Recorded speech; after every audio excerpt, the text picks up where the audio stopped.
नमस्कार दोस्तों। पिछले मैप में हम लोगों ने अफ्रीका के राजनीतिक मैप के बारे में देखा था। उसकी सारी कंट्रीज और कैपिटल को देख लिया था। इस मैप में हम आगे स्टार्ट करेंगे। आगे का मतलब कि हम पर्वत पढ़ेंगे, फिर पठार पढ़ेंगे, फिर डेजर्ट पढ़ लेंगे, फिर रिवर्स पढ़ लेंगे और फिर लेक्स पढ़ लेंगे। तो इस वाले वीडियो में हम लोग पर्वत से स्टार्ट करने जा रहे हैं। अफ्रीका महाद्वीप के कुछ प्रमुख पर्वत पढ़ेंगे। उसके बाद उसी क्रम में जो मैंने कल बताया था उस क्रम में हम आगे बढ़ते चले जाएंगे। तो चलिए सबसे पहले हम पर्वतों की बात कर लेते हैं। अफ्रीका महाद्वीप में वैसे तो बहुत सारे पर्वत पाए जाते हैं, लेकिन हमें कुछ इंपॉर्टेंट पर्वत ही पढ़ने हैं जो कि एग्जाम के पॉइंट ऑफ व्यू से काफी इंपॉर्टेंट है और जो कि आने वाली परीक्षाओं में काफी पूछे जाते रहे हैं, उनसे बनने की प्रवृत्ति रही है। तो चलिए अफ्रीका महाद्वीप के बारे में के कुछ प्रमुख पर्वत के बारे में हम लोग देखते हैं। अफ्रीका महाद्वीप का जो पहला प्रमुख पर्वत है जिसके बारे में हम लोग पढ़ने जा रहे हैं, उस पर्वत का नाम है एटलस माउंटेन। तो एटलस माउंटेन फर्स्टली हम लोग कवर करेंगे। तो अफ्रीका का जो नदर्न वाला साइड है उसमें एटलस माउंटेन पाया जाता है। उस माउंटेन का विस्तार किन देशों में पाया जाता है और उसके उस पर्वत से जुड़ी क्या खास बात है, हमें इन्हीं एक दो फैक्ट्स के बारे में याद रखना पड़ेगा और यही एग्जाम से भी पूछे जाते हैं। तो सबसे पहले हम एटलस माउंटेन का विस्तार देख लेते हैं। एटलस माउंटेन जो है अफ्रीका महाद्वीप के किन किन देशों में इसका विस्तार है और उससे जुड़ी एक दो खास बातें अगर कुछ होंगी तो वो मैं आपको साथ साथ बताता चलूंगा। तो एटलस माउंटेन जो है, आपको ये नदर्न साइड में 3 देश दिख रहे हैं जो कि हम लोगों ने कल डिस्कस भी किया था। यहाँ पे एक देश है मोरक्को, सॉरी यहाँ पे एक देश है मोरक्को, ये वाला, और ये वाला अल्जीरिया है और ये वाला ट्यूनीशिया है। तो एटलस माउंटेन का विस्तार इन 3 देशों में है। एटलस माउंटेन, ये वाला देश है मोरक्को,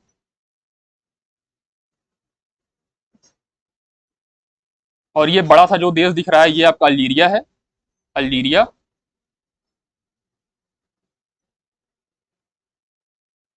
और ये छोटा सा जो देश दिख रहा है ये है ट्यूनीशिया। तो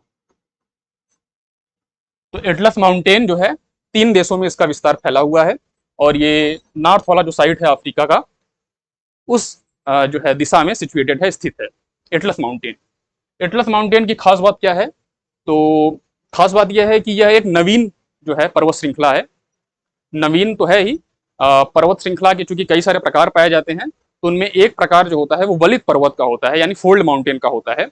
तो ये जो एटलस पर्वत है वो फोल्ड माउंटेन यानी वलित पर्वत का एग्जाम्पल है। अब वलित पर्वत भी 2 तरह के होते हैं, एक नवीन वलित पर्वत होते हैं और एक जो है पुराने या ओल्ड जो है फोल्ड माउंटेन्स होते हैं। तो ये जो एटलस माउंटेन है ये नवीन वलित पर्वत श्रृंखला का उदाहरण है, यानी न्यू या यंग फोल्ड माउंटेन आप कह सकते हैं। यंग फोल्ड माउंटेन्स में जैसे आप देखोगे तो भारत की जो हिमालय वाली रेंज है ये भी नवीन वलित पर्वत का ही एग्जाम्पल है। तो उसी तरह से ये जो माउंटेन है ये भी नवीन पर्वत श्रृंखला का उदाहरण है। तो इसके बारे में एक फैक्ट आप जो है इतना याद रख सकते हैं। तो ये एक पर्वत हो गया। दूसरे पर्वत के बारे में हम लोग देखेंगे। एक तो हो गया एटलस माउंटेन, दूसरा माउंटेन जो है वो हम इस वाले साइड में देखेंगे। एक दूसरा माउंटेन जो है यहाँ पे भी मिलेगा, उसके बारे में थोड़ा देख लेते हैं। ये अल्जीरिया कंट्री दिख रही है, ये बड़ी सी कंट्री जो है अफ्रीका की सबसे बड़ी कंट्री अल्जीरिया है। अल्जीरिया के दक्षिण साइड में यानी सदर्न पार्ट में एक माउंटेन पाया जाता है जो कि इंपॉर्टेंट माउंटेन है परीक्षा की दृष्टि से। तो आप इसको भी देख सकते हैं, ध्यान रख सकते हैं। यहाँ पे एक जो माउंटेन पाया जाता है,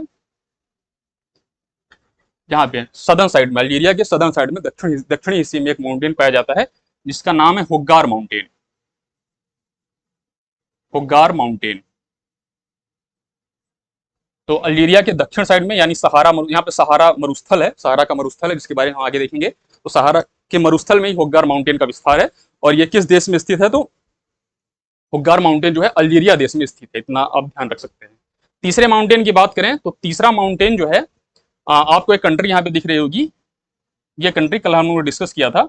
ये वाली कंट्री जो है कैमरून देश है, कैमरून। तो कैमरून देश में ही एक माउंटेन पाया जाता है जिसका नाम सिंपल ही है, माउंट कैमरून। तो यहाँ पे एक माउंटेन है जिसका सीधा सीधा नाम आपको याद रखना है, माउंट कैमरून।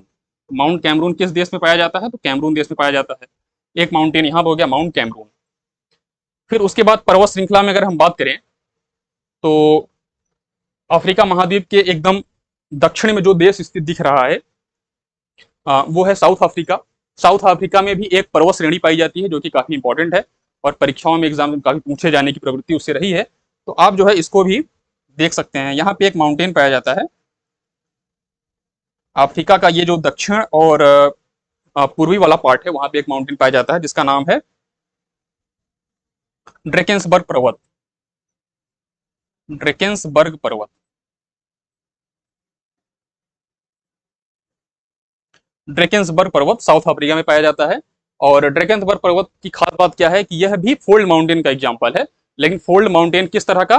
तो फोल्ड माउंटेन जो कि दो तरह का होता है, एक तो नवीन, एक तो ओल्ड यानी पुराना। तो ये जो है ओल्ड फोल्ड माउंटेन का एग्जाम्पल है। इसके बारे में आप अतिरिक्त फैक्ट याद रख सकते हैं कि यह ओल्ड फोल्ड माउंटेन का एग्जाम्पल है।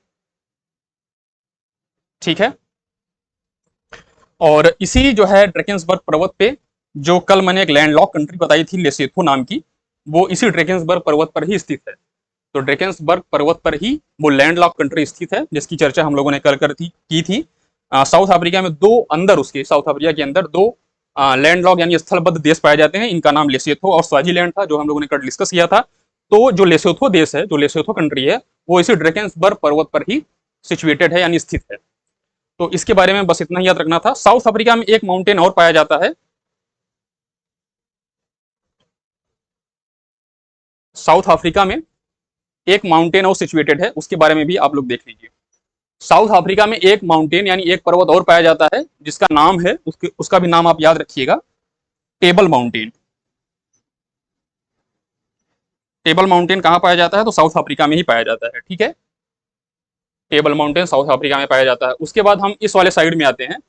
यहाँ पे ये वाली कंट्री आपको दिख रही है, ये वाली, ये मोजाम्बिक कंट्री है। मोजाम्बिक कंट्री में भी एक पर्वत पाया जाता है, एक पर्वत श्रृंखला पाई जाती है जिसका नाम जो है आपको याद रखना है माउंट बिंगा यानी बिंगा पर्वत। बिंगा पर्वत जो है किस देश में स्थित है? तो बिंगा पर्वत मोजाम्बिक देश में स्थित है। ठीक है। उसके बाद यहाँ पे तंजानिया ये कंट्री दिख रही है, ये केन्या है, ये तंजानिया। तंजानिया में एक जो है माउंटेन स्थित है, उस माउंटेन का नाम है माउंट किलिमंजारो। किलिमंजारो।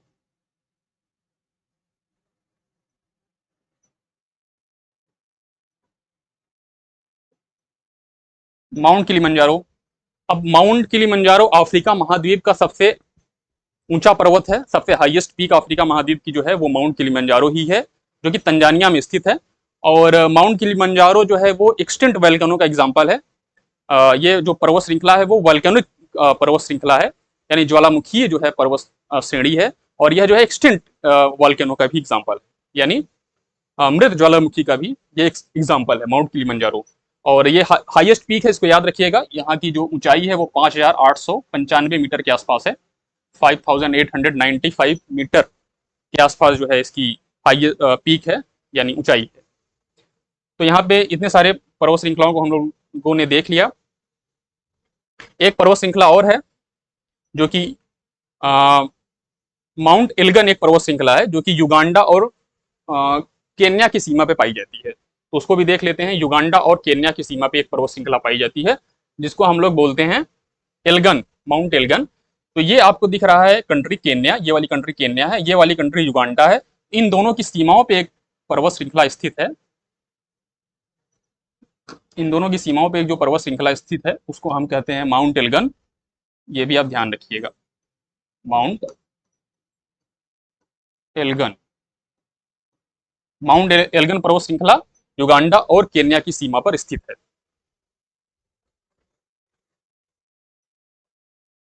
उसके बाद एक माउंटेन आप लोगों को और ध्यान रखना है, माउंट मुचिंगा।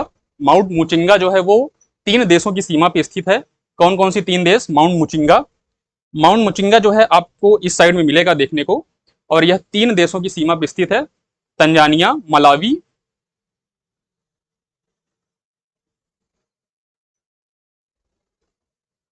तंजानिया, मलावी और जाम्बिया की सीमा पे आपको एक माउंटेन देखने को मिलेगा जिसका नाम है माउंट मुचिंगा। तो यहाँ पे ये कंट्री आपको दिख रही है तंजानिया, ये कंट्री दिख रही है मलावी, और ये वाली कंट्री दिख रही है जाम्बिया। इन तीनों देशों की सीमाओं पर एक जो है पर्वत स्थित है, जिस पर्वत का नाम माउंट मुचिंगा है। माउंट मुचिंगा।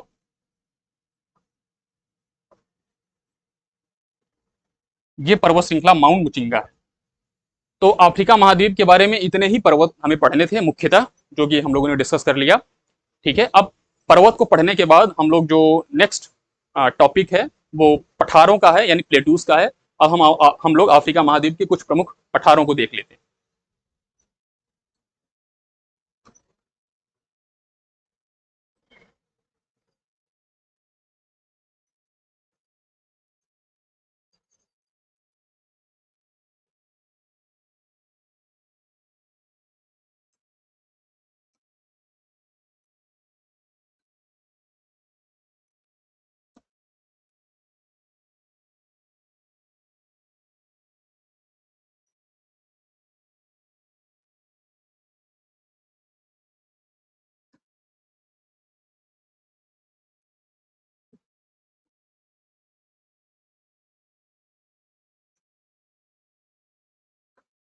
चलिए, अफ्रीका महाद्वीप की कुछ प्रमुख पठारों को हम लोग देखते हैं।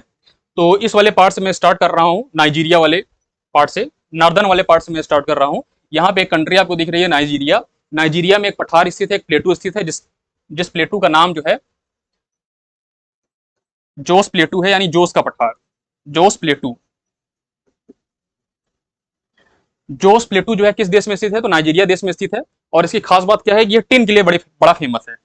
ये पठार जो है टिन के उत्पादन के लिए बहुत फेमस है, तो आप इसको याद रख सकते हैं। जोस का पठार नाइजीरिया में और टिन के लिए फेमस है। उसके बाद दूसरे नंबर पे एक पठार हम लोग यहाँ पे देखेंगे, ये इथोपिया देश दिख रहा है। इथोपिया देश में एक पठार स्थित है, जिस पठार का नाम है अबिसीनिया का पठार।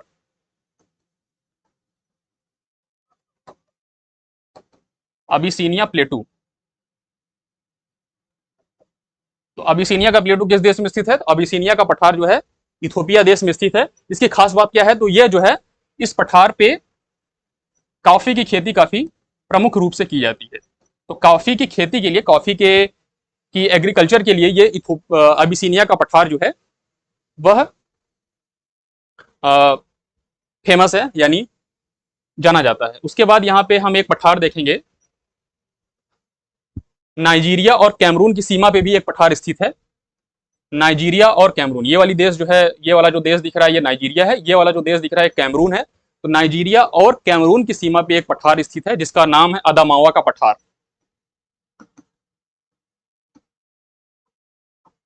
अदामावा प्लेटू। अदामावा का पठार यानी अदामावा प्लेटू। बस इतना ही ध्यान रखना है, क्योंकि मैप हम पढ़ रहे हैं, मैप में जो है नॉर्थ से साउथ डायरेक्शन या ईस्ट से वेस्ट डायरेक्शन जो है हमें चीजों का क्रम याद रखना पड़ता है, क्योंकि यह परीक्षा की दृष्टि से काफी इंपॉर्टेंट माना जाता है। तो मैप में पढ़ने का जो है यही पर्पज होता है कि हमें चीजें जो है क्रम क्रम से याद रहें। तो ये जॉस का पठार, ये अदामावा का पठार, ये अबिसीनिया का पठार हो गया। उसके बाद जो है हम साउथ डायरेक्शन में अफ्रीका के आते हैं, और साउथ डायरेक्शन में ये डीआरसी कंट्री दिख रही है। डीआरसी कंट्री के सदर्न साइड में एक पठार स्थित है, जिसका नाम कटंगा का पठार है, कटंगा प्लेटू।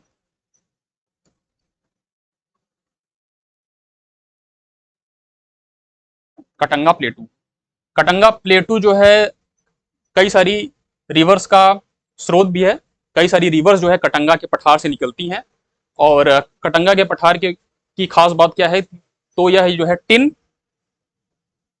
और गोल्ड और कॉपर के प्रोडक्शन के लिए काफी फेमस है। Sorry, tin, gold and diamond. तो इतना याद रख सकते हैं कि जो कटंगा का पठार है वो डीआरसी में स्थित है, और टिन, गोल्ड और डायमंड के लिए काफी फेमस है।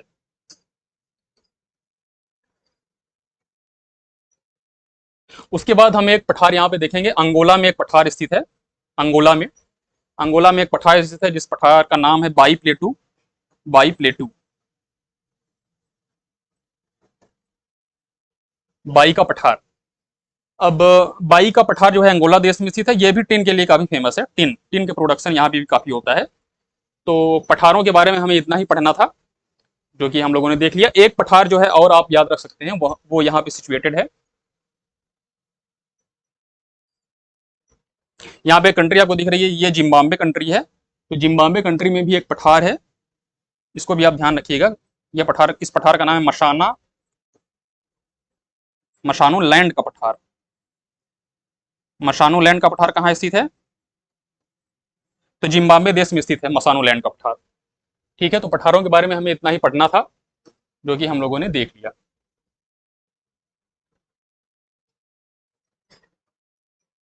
अब पठार पढ़ने के बाद जो है हम अफ्रीका महाद्वीप के कुछ प्रमुख डेजर्ट यानी मरुस्थल के बारे में देख लेते हैं। अफ्रीका महाद्वीप में कुछ प्रमुख मरुस्थल जो कि पाए जाते हैं, उसके बारे में हम लोग पढ़ लेते हैं। तो अफ्रीका महाद्वीप में कुछ मरुस्थल पाए जाते हैं, जिसके बारे में हम लोग देखते हैं। तो अफ्रीका महाद्वीप का जो सबसे बड़ा मरुस्थल और जो सबसे प्रसिद्ध मरुस्थल और पूरे वर्ल्ड का सबसे बड़ा मरुस्थल जो है, वो यहीं पे पाया जाता है, अफ्रीका महाद्वीप में ही पाया जाता है। तो अफ्रीका महाद्वीप का ये वाला जो भाग है, यहाँ पे ही सहारा मरुस्थल पाया जाता है। इस वाले पूरे पार्ट में सहारा मरुस्थल का विस्तार है। सहारा मरुस्थल का विस्तार इस वाले पूरे पार्ट में है, यानी अफ्रीका का जो उत्तरी वाला हिस्सा है, उसके कई सारे देशों में अफ्रीका महाद्वीप का ये जो मरुस्थल है, यानी सहारा मरुस्थल, वो फैला हुआ है। अब सहारा मरुस्थल विश्व का सबसे बड़ा मरुस्थल माना जाता है। सबसे गर्म मरुस्थल नहीं माना जाता, सबसे बड़ा मरुस्थल माना जाता है, तो इसको आप याद रखिएगा। सबसे जो हॉटेस्ट डिजर्ट है वर्ल्ड का, वो अटाकामा का मरुस्थल है, जो कि दक्षिण अमेरिका में स्थित है। जब दक्षिण अमेरिका हम पढ़ेंगे तो उसके बारे में पढ़ लेंगे। तो आपको यह ध्यान रखना है कि सहारा मरुस्थल विश्व का सबसे लार्जेस्ट डेजर्ट है, यानी सबसे ज्यादा एरिया में फैला हुआ है। ठीक है, अब सहारा मरुस्थल के बारे में जो है हमें मुख्यतः एक दो बातें ध्यान रखनी है कि सहारा मरुस्थल में दो तरह की स्थलाकृति पाई जाती है। उसको एक को हम बोलते हैं हमदा और एक को बोलते हैं अर्ग। ये दो चीज आप ध्यान रखिएगा, हमदा और अर्ग। हमदा जो है वो रॉकी पार्ट है, यानी जो मरुस्थल का जो रॉकी पार्ट है, यानी जो चट्टानी भाग है, उसको हम हमदा बोलते हैं। और अर्ग जो है वो सैंडी पार्ट है। सैंडी वाले पार्ट को, यानी सैंडी पार्ट को हम अर्ग बोलते हैं और हमदा रॉकी पार्ट को बोलते हैं। इसका जो है, इसको आप ध्यान रखिएगा। उसके बाद सहारा मरुस्थल के बारे में एक बात और याद रखनी है कि सहारा मरुस्थल में एक लोकल विंड चलती है, जो कि एग्जाम में काफी पूछी जाती है, क्योंकि स्थानीय पवन है, और उस स्थानीय पवन का नाम हरमट्टो पवन है। तो ये हरमट्टो पवन कहाँ चलती है? तो अफ्रीका महाद्वीप का ये वाला जो डायरेक्शन दिख रहा है, ये वाला जो साइड दिख रहा है, इस डायरेक्शन में, इस जो है इस वाले पार्ट में, इस डायरेक्शन में जो है ये हवा फ्लो करती है, ब्लो करती है। हवा का नाम क्या है? हरमट्टन नाम है। हरमट्टन ये क्या है? लोकल विंड है, यानी स्थानीय पवन है, जो कि अफ्रीका के पूर्वी वाले हिस्से में चलती है, इस वाले डायरेक्शन में चलती है, दक्षिण पश्चिम की तरफ चलती है। ठीक है, नॉर्थ ईस्ट से साउथ वेस्ट डायरेक्शन में ये विंड जो है फ्लो करती है। इस विंड का नाम हरमट्टन है, इसको आप ध्यान रखिएगा। अब अफ्रीका महाद्वीप के पहले मरुस्थल के बारे में और क्या खास बात याद रखनी है? ये जो सहारा रीजियन है, यानी जो सहारा का जो विस्तार है, उसके दक्षिण साइड में, उसके दक्षिण साइड में मतलब इस वाले इलाके में, इस वाले इलाके को जो है एक नाम से जानते हैं, उस नाम को बोलते हैं साहिल, साहिल प्रदेश या साहिल रीजियन। तो साहिल रीजियन जो है ये सहारा मरुस्थल के दक्षिण में एक अर्ध शुष्क जो है क्षेत्र है, यानी सेमी एरिड एरिया है। तो साहिल जो है क्या है? सेमी एरिड एरिया है, यानी अर्ध शुष्क क्षेत्र है। ठीक है, तो इससे क्वेश्चन बन सकता है कि साहिल जो है वो किस महाद्वीप से संबंधित है? साहिल जो है अफ्रीका महाद्वीप से संबंधित है। और ये क्या है? तो यह जो है एक स्थान विशेष का नाम है, जो कि अफ्रीका महाद्वीप में सहारा मरुस्थल के नीचे जो है सिचुएटेड है। ठीक है, और ये सेमी एरिड यानी अर्धशुष्क क्षेत्र है, इसके बारे में आप ध्यान रखिएगा। अब इसी साहिल जो है रीजियन में वर्तमान में एक ग्रीन वॉल जो है क्रिएट की जा रही है, यहाँ से लेकर के यहाँ तक, क्योंकि ये साहिल मरुस्थल का विस्तार यहाँ से लेकर के यहाँ तक है, मतलब ईस्ट से लेकर के वेस्ट तक फैला हुआ है। तो ये कंट्री दिख रही है ये कंट्री दिख रही है सेनेगल। तो सेनेगल से लेकर के साहिल मरुस्थल का, साहिल जो रीजियन है उसका विस्तार इरिट्रिया तक फैला हुआ है। और इस वाले क्षेत्र में ही एक ग्रीन वॉल यानी हरित पट्टी जो है, एक बेल्ट जो है क्रिएट किया जा रहा है। तो इसको भी आप ध्यान रखिएगा। और इसी की तर्ज पे भारत में भी जो है एक ग्रीन वॉल यानी जो है हरित पट्टी, हरित बेल्ट का जो है विकास हो रहा है, जो कि अरावली पर्वत श्रृंखला से संबंधित है। तो वो जो इनिशिएटिव है, वो जो पहल है, वो अफ्रीका महाद्वीप के इसी वाले ग्रीन वॉल प्रोजेक्ट से संबंधित है, उसी से इंस्पायर्ड है। ठीक है, तो इतना आप जो है ध्यान रख सकते हैं। अब अफ्रीका महाद्वीप के कुछ और प्रमुख मरुस्थल जो है हम लोग देख लेते हैं। अफ्रीका महाद्वीप का एक जो प्रमुख मरुस्थल है वो यहाँ पे पाया जाता है बोत्सवाना देश में। ये वाली कंट्री जो दिख रही है, ये कंट्री है बोत्सवाना। बोत्सवाना की कंट्री में एक मरुस्थल पाया जाता है जिसको हम बोलते हैं कालाहारी का मरुस्थल। कालाहारी का मरुस्थल। तो कालाहारी का मरुस्थल किस देश में है? तो बोत्सवाना देश में स्थित है। इसकी क्या खास बात है? तो यहाँ पे एक जनजाति निवास करती है, बुशमैन जनजाति, बुशमैन ट्राइब्स। इससे क्वेश्चन बनता है कि बुशमैन जनजाति जो है किस मरुस्थल में निवास करती है? तो बुशमैन जनजाति कालाहारी मरुस्थल में निवास करती है, और ये कालाहारी मरुस्थल जो है बोत्सवाना में सिचुएटेड है। तो इसके बारे में बस आपको इतना ही ध्यान रखना है। उसके बाद यहाँ पे एक बगल जो कंट्री दिख रही है, ये कंट्री है नामीबिया। नामीबिया में भी एक मरुस्थल पाया जाता है जिसका नाम है नामिब मरुस्थल। इस वाले साइड में एक मरुस्थल पाया जाता है जिसका नाम है नामिब मरुस्थल, नामिब डिजर्ट। ठीक है, नामिब डिजर्ट पाया जाता है। अब डेजर्ट के बनने में जो समुद्री जल धाराएं हैं उनका बड़ा महत्व होता है। आप देखोगे कि इस वाले डायरेक्शन में जो सहारा मरुस्थल है, इसके बगल में अटलांटिक ओशियन है, और इस अटलांटिक ओशियन में एक समुद्री जो है जलधारा बहती है जिसको हम कनारी की करंट बोलते हैं या कनारी की जलधारा बोलते हैं। कनारी की जलधारा या कनारी जलधारा बोलते हैं। तो इस कनारी जलधारा का इस डेजर्ट के बनने में रोल होता है, क्योंकि अधिकतर आप जो है जो मरुस्थल देखेंगे वो किसी न किसी जलधारा के किनारे ही डेवलप होते हैं मोस्टली। तो ये वाला जो पार्ट है, इसमें जो सहारा मरुस्थल पाया जाता है उसमें एक कनारी की जलधारा जो है वो एक इंपॉर्टेंट रोल प्ले करती है। सेम उसी तरह से यहाँ पे भी एक जलधारा पाई जाती है जिसको भी आप याद रखिएगा, जिसका भी रोल है इस मरुस्थल के निर्माण में। तो जो करंट है उसका नाम क्या है? उसका नाम जो है बेंगुला की धारा, बेंगुला जलधारा। तो बेंगुला की करंट जो है वो इस हिस्से में फ्लो करती है। ठीक है, बेंगुला की जलधारा यहाँ पे। फिर मरुस्थल में हम एक मरुस्थल और देख लेंगे जो कि सूडान देश में पाया जाता है। सूडान का ये जो नॉर्थ ईस्ट पार्ट है, यानी उत्तर पूर्वी भाग, यहाँ पे एक मरुस्थल पाया जाता है जिसको हम बोलते हैं नूबियन का मरुस्थल। क्या बोलते हैं? नूबियन डेजर्ट, यानी नूबियन का मरुस्थल। तो सूडान देश में नूबियन का मरुस्थल पाया जाता है। तो मरुस्थल में आपको बस इतना ही ध्यान रखना था। ठीक है, ये 4 मरुस्थल जो है आपको पढ़ने थे, जो कि मैंने बता दिया। अब मरुस्थल पढ़ने के बाद जो है हम लोग आ जाते हैं अफ्रीका महाद्वीप की कुछ 1-2 घास के मैदान पाए जाते हैं अफ्रीका महाद्वीप में, उनके बारे में भी देख लेते हैं। अफ्रीका महाद्वीप में 2 ग्रासलैंड पाए जाते हैं जो कि काफी इंपॉर्टेंट है, जो कि परीक्षा की दृष्टि से काफी इंपॉर्टेंट है, इस वजह से हम उसको देख लेते हैं जल्दी से। तो अफ्रीका महाद्वीप में कौन कौन से 2 ग्रासलैंड पाए जाते हैं? तो एक ग्रासलैंड का नाम है सवाना। सवाना घास का मैदान यहाँ पे पाया जाता है, और एक घास का मैदान जो यहाँ पे पाया जाता है जिसका नाम है विल्ड। ठीक है, तो परीक्षाओं में इनसे क्वेश्चन बनते हैं सवाना और विल्ड से। तो हमें मुख्यतः क्या बातें ध्यान रखनी है? ये बात ध्यान रखनी है कि सवाना जो ग्रासलैंड है उसका विस्तार अफ्रीका में तो है ही, अफ्रीका के किन देशों में या किन पार्ट में है? तो अफ्रीका महाद्वीप का ये वाला जो पार्ट है, यानी पश्चिमी वाला भाग जो है, यहाँ पे सवाना जो ग्रासलैंड है वो पाई जाती है। इसका विस्तार यहाँ पे इन देशों में पाया जाता है।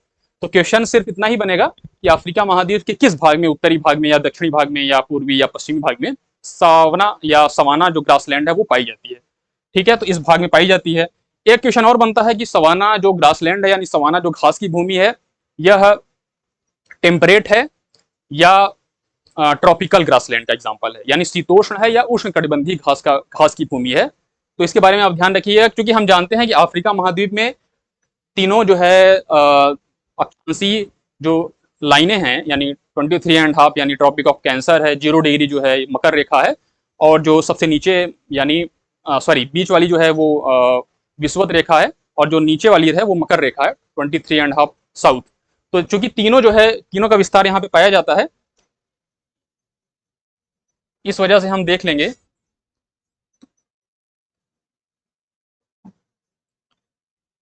देखिए अफ्रीका महाद्वीप में यहाँ से जो है ट्रॉपिक ऑफ कैंसर गुजरती है, और एकदम बीच से होकर के ट्रॉपिक इक्वेटर गुजरती है, और नीचे से ट्रॉपिक ऑफ कैप्रिकॉन गुजरती है।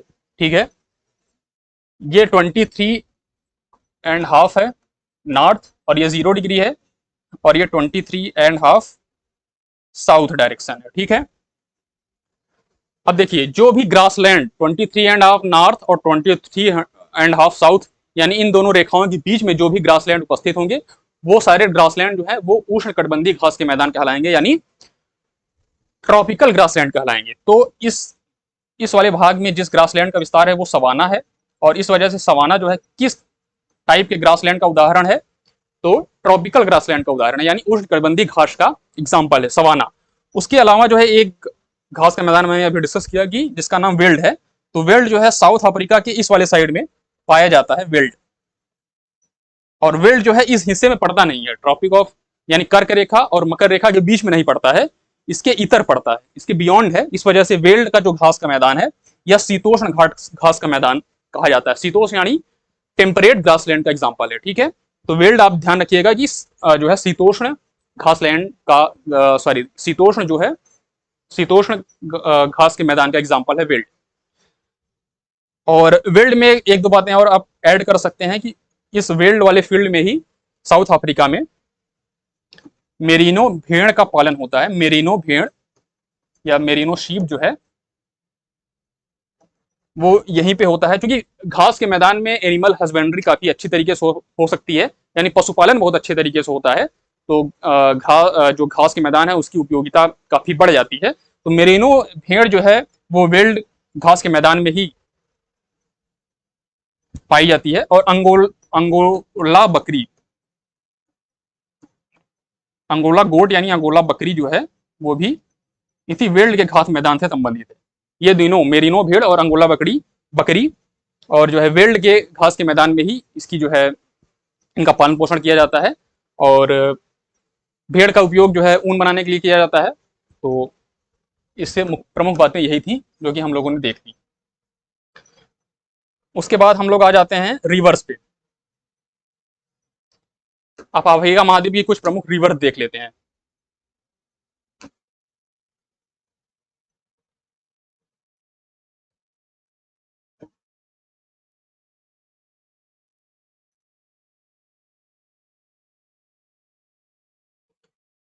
अफ्रीका महाद्वीप की कुछ प्रमुख नदियां जो कि काफी इंपॉर्टेंट है उसको देख लेते हैं। ठीक है, तो चलिए सबसे पहले स्टार्ट करते हैं नील नदी से।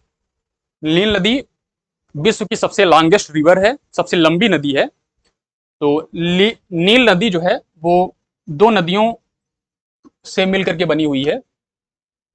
नील नदी दो नदियों से मिल करके उसका निर्माण होता है। तो दो नदियां कौन कौन सी हैं? एक नदी ये वाली दिख रही है जो कि नीली नील नदी है, ब्लू नील रिवर है। ठीक है, ब्लू नील रिवर का जो ओरिजिनेशन है वो यहां से होता है। यहाँ पे एक लेक पाई जाती है जिसका नाम है ताना लेक या टाना लेक। तो ताना लेक से ब्लू नील रिवर निकलती है, और ये कंट्री जो है दिख रही है ये इथोपिया है। इथोपिया से निकलने के बाद ये जो है ये वाली जो कंट्री दिख रही है सूडान है, सूडान विंटर करती है। और यहाँ आपको एक लेक दिख रहा है जिस लेक का नाम है लेक विक्टोरिया। लेक विक्टोरिया से भी एक नदी निकलती है जिस नदी का नाम है व्हाइट नील यानी सफेद नील। और ये दोनों जो है यहाँ पे मिल जाते हैं। यहाँ पे लेक विक्टोरिया से एक नदी निकल रही है जिसका नाम है व्हाइट नील यानी श्वेत नील। और जो है ये वाली कंट्री जो दिख रही है ये युगांडा है। युगांडा से ये जो है इंटर करती है सूडान वाले देश में। सूडान के में ही जो है ये दोनों नदियां जो है मिल जाती हैं। ठीक है, यहाँ पे मिलने के बाद जो है ये नदी जो है नील नदी कहलाती है। ठीक है, तो ये वाली व्हाइट नील हो गई, ये वाली ब्लू नील हो गई। यहाँ पे मिल गए, जिस पॉइंट पे ये मिलते हैं वहां पे सूडान की कैपिटल जो है खार्तूम सिचुएटेड है। तो खार्तूम की कैपिटल जो है, खार्तूम कैपिटल जो है वो नीली नील और श्वेत नील के जंक्शन पे सिचुएटेड है यानी स्थित है। यहाँ से बाद ये नॉर्थ डायरेक्शन में बढ़ती है और ये मिस्र देश में इंटर कर जाती है। किस देश में इंटर करती है? मिस्र देश में। और मिस्र में ही जो है यहाँ पे मिस्र की कैपिटल काहिरा जो है सिचुएटेड है, और ये फाइनली जो है मेडिटेरियन सी में ड्रेन कर जाती है। ठीक है, तो जिस पॉइंट पे ये ड्रेन करती है, वहां पे एक पोर्ट भी है, अलेक्जेंड्रिया पोर्ट, जिसको हम लोगों ने कल डिस्कस किया था। तो ये इसका रूट हो गया, ठीक है। उसके बाद यहाँ पे एक दो बातें और ध्यान रखनी है कि ये जो वाली व्हाइट नील है, यानी जो सफेद नील है, उस पे एक डैम स्थित है जो कि काफी इंपॉर्टेंट है, उसको याद ध्यान रखिएगा। ये युगांडा में ही स्थित है। जैसे ही ये निकलती है वहीं पे एक डैम जो है सिचुएटेड है, जिस डैम यानी बांध का नाम है ओवन बांध, यानी ओवन डैम। तो ओवन डैम किस नदी पे स्थित है? तो ओवन डैम जो है व्हाइट नील रिवर पे सिचुएटेड है, और ये किस देश में स्थित है? तो युगांडा देश में स्थित है, ठीक है। उसके अलावा ब्लू नील रिवर पे भी एक डैम स्थित है, जो कि इस वाले देश में यानी सूडान में स्थित है। इसका नाम भी काफी काफी इंपॉर्टेंट है, इसको भी ध्यान रखिएगा। सेन्नार डैम, यानी सेन्नार बांध जो है वो ब्लू नील पे स्थित है, ठीक है, ब्लू नील पे। सेन्नार डैम किस पे स्थित है? ब्लू नील पे सेन्नार डैम स्थित है, ठीक है। सेन्नार डैम ब्लू नील पे स्थित है, और किस देश में है? तो ये सूडान देश में स्थित है। उसके बाद मिस्र में, यहाँ पे मिस्र में एक डैम स्थित है जिसका नाम है आसवान डैम। आसवान बांध यानी आसवान डैम, और ये भी इसी रिवर पे है। आसवान डैम भी है, और यहाँ पे आसवान लेक भी है। तो आसवान डैम, आसवान लेक, ये सभी नील नदी पे ही स्थित है, इसको आप ध्यान रखिएगा। तो नील नदी के बारे में इतनी बातें ध्यान रखनी थी। और 6000 किलोमीटर से ज़्यादा इसकी लंबाई है, वर्ल्ड की सबसे लॉन्गेस्ट रिवर है, ठीक है। और वर्ल्ड का वो सेकंड लार्जेस्ट डेल्टा भी बनाती है, ये भी अतिरिक्त फैक्ट है, इसके बारे में याद रखिएगा। वर्ल्ड का सेकंड लार्जेस्ट डेल्टा बनाने वाली नदी जो है वो नील नदी ही है। फर्स्ट नंबर पे जो है गंगा नदी है, यानी गंगा नदी विश्व का सबसे बड़ा डेल्टा बनाती है। दूसरे नंबर पे जो सबसे बड़ा डेल्टा बनाती है वो नदी नील नदी है, ठीक है। नील नदी के बारे में इतनी बातें ध्यान रखनी थी। नील नदी के बाद जो है हम एक नदी यहाँ पे देखेंगे,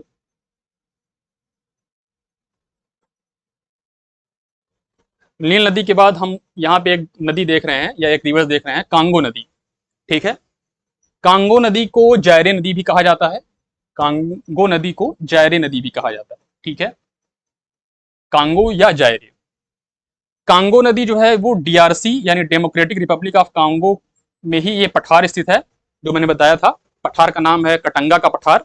यहां से ही निकलती है और इस डायरेक्शन में फ्लो होते हुए ये फाइनली अटलांटिक ओशियन में ड्रेन हो जाती है, ठीक है। तो कांगो या जायरे नदी। और इसके बारे में एक दो खास बातें ये है कि यहाँ पे पिग्मी ट्राइब्स जो है निवास करती है, पिग्मी जनजाति यानी पिग्मी ट्राइब्स। और इसी नदी पे ही एक जलप्रपात स्थित है जिसका नाम है स्टैनले जलप्रपात, स्टैनले जलप्रपात, स्टैनले वाटरफॉल। और कांगो या जायरे नदी के बारे में एक खास बात और है कि यह जो है किसी डेल्टा का निर्माण नहीं करती है, it does not form any delta, ठीक है। इसके बारे में अतिरिक्त फैक्ट आप ये याद रख लीजिएगा। फिर उसके बाद एक नदी हम यहाँ पे देख रहे हैं, हाँ, इसके बारे में एक खास बात यह है कि यह जो है विषुवत रेखा को 2 बार काटता है। ये नदी जो है विषुवत रेखा को 2 बार काटती है, ये भी ध्यान रखिएगा, क्योंकि यहाँ से जो है कर्क रेखा गुजर रही थी, और यहाँ से बीच से जो रेखा गुजरती है उसका नाम है विषुवत रेखा यानी 0 डिग्री। तो इक्वेटर, तो इक्वेटर को भी 2 बार काटने वाली नदी जो है कांगो नदी है। उसके बाद हम यहाँ पे एक रिवर देखेंगे जो कि कटंगा के प्लेटू से ही निकलती है, कटंगा के पठार से निकलती है, जिसका नाम है जाम्बेजी नदी। और ये जाम्बेजी नदी फाइनली हिंद महासागर यानी इंडियन ओशियन में ड्रेन करती है, यानी मोजाम्बिक चैनल में गिरती है। और इसकी खास बात क्या है कि यह जो है रिवर जो है जिम्बाब्वे और जाम्बिया की सीमा बनाती है। जिम्बाब्वे और जाम्बिया की सीमा बनाने वाली नदी जाम्बेजी रिवर है, यानी जाम्बेजी नदी है। और जाम्बेजी नदी के बारे में खास बात क्या है कि यहाँ पे इसी दोनों की सीमा पे ही एक फॉल स्थित है, यानी एक जलप्रपात स्थित है जिसका नाम विक्टोरिया जलप्रपात है। विक्टोरिया जलप्रपात कहाँ पे स्थित है? तो जाम्बेजी नदी पे, और जिम्बाब्वे और जाम्बिया की सीमा पे स्थित है। और इसके बारे में खास बात क्या है कि यह विश्व का सबसे चौड़ा जलप्रपात है, वाइडेस्ट वाटरफॉल है। तो ये अतिरिक्त फैक्ट है। और जाम्बेजी नदी जो है, इसी नदी पे एक बांध बना हुआ है जिसका नाम है करीबा बांध।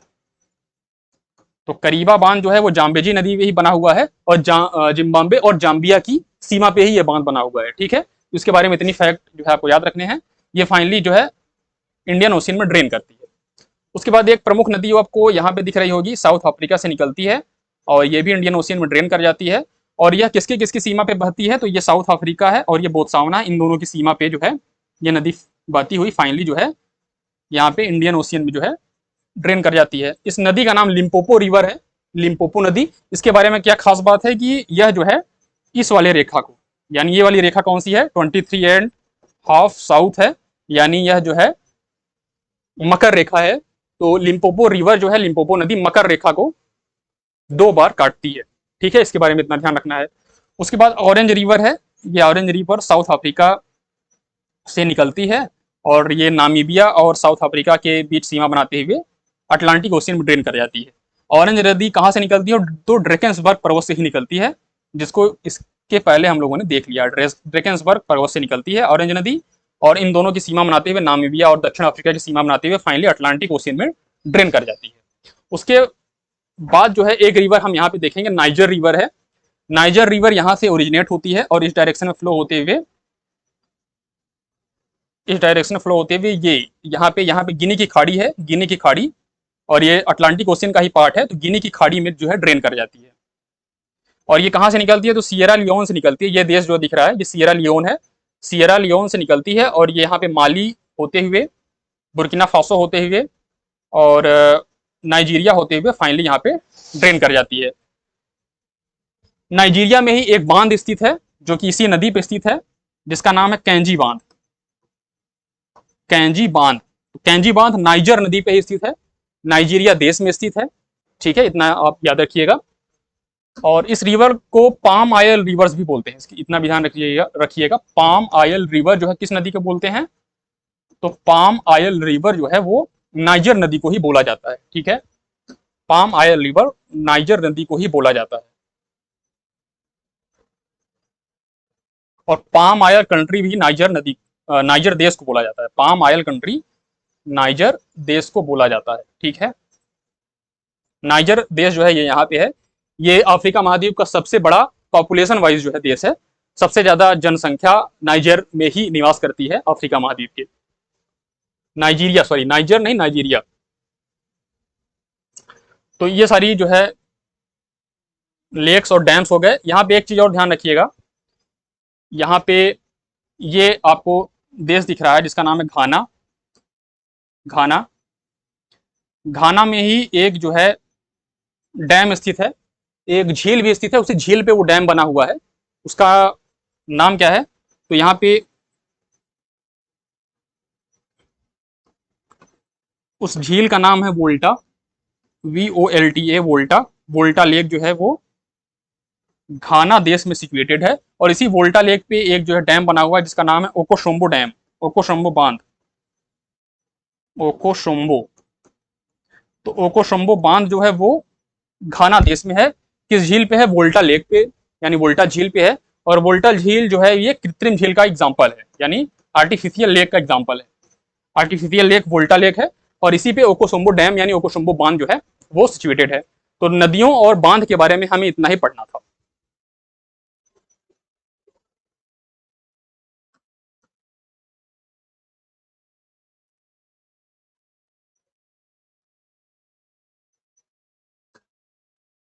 अब नदियों और बांध को पढ़ने के बाद फाइनली हम जो है अफ्रीका महाद्वीप की जो झीलें हैं, जो कि इंपॉर्टेंट झीलें हैं, उसको देख लेते हैं। तो अफ्रीका महाद्वीप में कुछ प्रमुख झीलें पाई जाती हैं जिनके बारे में हम लोग यहाँ से देख लेते हैं जल्दी से।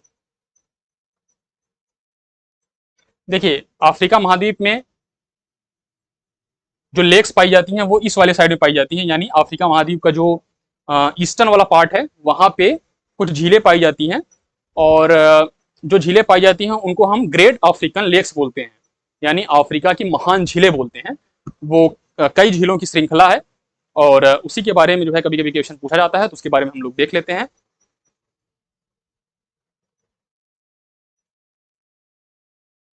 तो सबसे पहले जो यहाँ पे एक लेक दिख रही है, लेक तुर्काना। लेक तुर्काना जो है वो केन्या देश में स्थित है।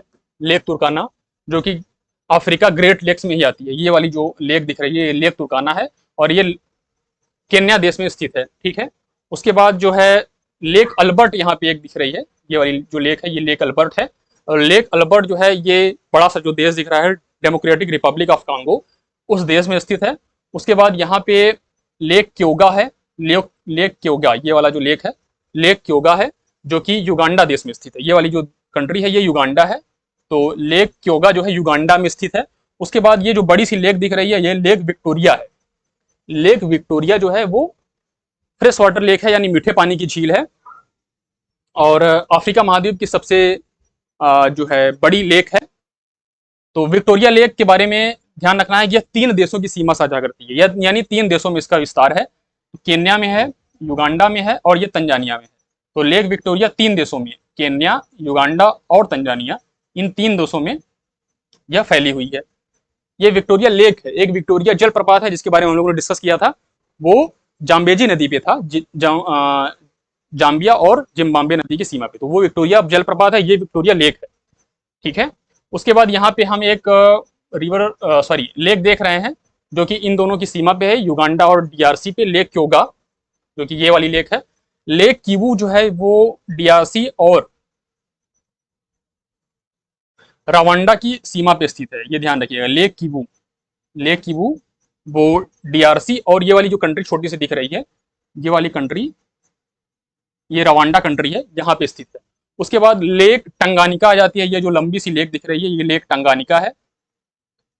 और लेक टंगानिका जो है वो 3 देशों की सीमा पे स्थित है, डीआरसी, तंजानिया और मलावी। इन 3 देशों की सीमा पे लेक टंगानिका स्थित है। और लेक टंगानिका के बारे में खास बात क्या है कि यह विश्व की सबसे लंबी यानी लॉन्गेस्ट लेक है। सबसे लॉन्गेस्ट लेक जो है लेक टंगानिका की है।